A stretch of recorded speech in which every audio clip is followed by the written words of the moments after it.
হযরতে আবু হুরায়রা রাদিয়াল্লাহু তাআলা থেকে বর্ণিত, নবী করিম সাল্লাল্লাহু তাআলা আলাইহি ওয়াসাল্লাম ইরশাদ করেছেন, মুনাফিকদের নিকট ফজর ও এশা ব্যতীত কষ্টকর ভারী অন্য কোনো নামাজ নেই। নাউজুবিল্লাহ।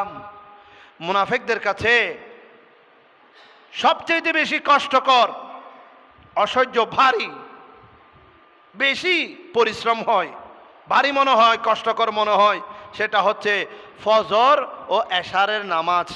রাসূলুল্লাহ সাল্লাল্লাহু আলাইহি ওয়াসাল্লাম বলে দিচ্ছেন, ফজর ও এশারের নামাজ মুনাফিকের কাছে বেশি ভারী মনে হয়।